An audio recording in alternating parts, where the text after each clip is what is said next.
Hi, I'm Karen Shepard. I'm the director of an open admission animal control facility named Hunstville Animal Services. We're in Alabama. We're in the north central area of Alabama, close to the Tennessee border. We deal with the animals for about 300,000 people, basically the city of Huntsville and all of Madison County. And what I wanted to share with you today is there's a big question that's going on in our industry now is sharing your data. We've always known collecting our data is really important, but should we be sharing it with each other and with the public and our community? And I hope I'm going to convince you that the answer is yes, you definitely need to share your data, because by sharing your data, being transparent, you're going to help your community turn that into life-saving programs. I've been with the shelter 15 years. I started in 2002, and at that time, we never would release our data about our shelter pets. And there was probably a really good reason why. We were only saving about 20% of our pets. So out of 10,000 dogs and cats, we were only saving right at 2,000. And it was just depressing, sad. Why would you want to share the data? I felt like it was really important to share it. I went to my boss at that time, to the mayor. We discussed it. There were a lot of ways that maybe we would lose, but there also a lot of emphasis on how that this could turn into the community helping us. So in 2004, we actually released our data for the entire calendar year, and great things started happening for the shelter. One of the biggest initial programs that came together is I had a local spay-neuter group called SNAP, and they really connected with me. They believed that through spay and neuter we could make a lot of changes and reduce the intake of the shelter pets. Because like I said, we were getting in 10,000 animals at that time, which ends up being 33 pets for every 1,000 citizens, which is really high.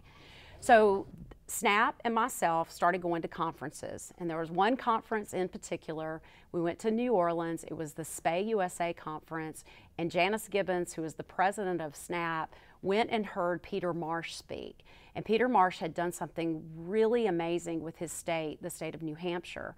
He had, through public funding, through a licensing program, he had all his low-income people, he had offered them basically free spay-neuter for their cats and their dogs throughout the entire state. And that program, rolling along for a few years, ended up bringing in less animals into their shelter. So we just took the model. We took money from the city of Huntsville, Madison County, who's about 40% of our intake. The Madison County commissioners gave a pool of money, and then SNAP through private funding. We all pooled our money and we started rolling out the program. And essentially it has to be targeted to your low incomes. It can't just be spay-neuter. You actually qualify your people. And the way that we qualified our citizens is we looked at programs like Medicaid. If anyone in the family was on Medicaid, we would they qualified. If anyone in the family was getting food stamps, they qualified. Any federal disability. You can do whatever you'd like to be your qualifiers, but those were ours. The individual with their pets, didn't really matter if it was one pet or 16 pets, they would pay $5 for each pet through our local veterinarian. We did not have a spay-neuter clinic, so we were just using our community veterinarians that wanted and chose to participate. The citizen would pay $5 to the veterinarian, and then we would reimburse the veterinarian $50 for a kitten or a cat, male, female, $100 for a dog, small dog, large dog, male, female, and we just started spending the money year after year. The program really got started in 2006. Our goal was to do about 1,800 surgeries a year, and when you start looking at the intake in 2011, took some time, 2011 and 2012, we got down from 10,000 animals, now we're to 5,000 animals. And you can see here on this graphic how beautiful that downward transition of intake is. And then toward the end, you'll be able to see how some of the life-saving programs made a big difference. how do you do this wonderful life-saving program in your community? First of all, you've got to remember you have to target your low-income citizens. Second, how many do? You take your population, and for every 1,000 individuals you have, you need to do 5 surgeries. So for our community, with 300,000 people, it ended up being about 1,500 surgeries. We were fortunate. Most years we were able to do more.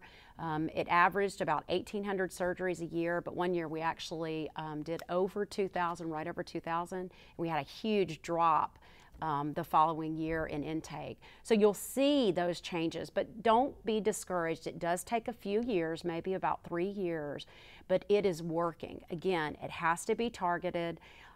You can find the money. There are grants available, and as you get the grants, maybe write for 3 years to get a grant, and then start encouraging local partners and your government, counties, to start putting money into it. It is such a wise investment of taxpayer dollars to spay the pets. The people in your community, your low-income people, are going to have pets. They're often incredible, wonderful pet owners, but often they don't have money for these necessary procedures. And it was game-changing for us, because now we used to have 10,000 pets. Now we only have an intake of 5,000 pets. So on most days, we have space for all those animals in our shelter. Sadly, we were only saving about 10% of our cats. We initially probably were taking in 3,500 cats and only saving about 10% of them. It's a lot of cats we were euthanizing. So again, by sharing our data, I had a lot of interested parties in our community that wanted to come and talk to us. And of course, my Humane Society, all my local rescues, all my other shelters, my TNR groups, my cat solely rescue groups, they all came and sat down, and we were destroying 90% of our cats. And so there was a lot of discussion. How can you save these cats? How can you save these cats? Us, animal control. And of course, we wanted to save them, but we felt like there were problems. One is the idea of return to field was very foreign to myself and to all my staff, especially my officers. We just had a hard time accepting that it could work. But the challenge was put before us. Could you do 5 a week?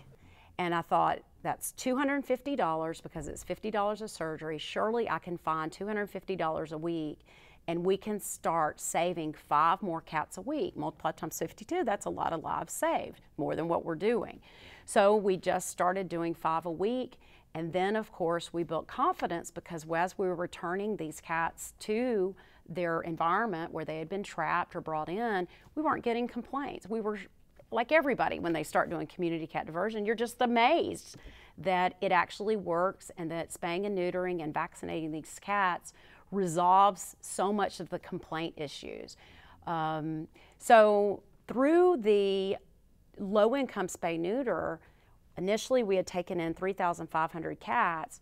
Now we were only taking in 2,000 cats, and then by talking to my boss and saying, look, this program works, we're not having to destroy these cats anymore, he gave me the green light. He said, just do it. We'll figure out how to find the money. It was pretty amazing. I have a great boss, but you can find the money again through grants and public-private partnership. You just have to tell people you need to do it, it's the right thing to do, and that we're gonna do it.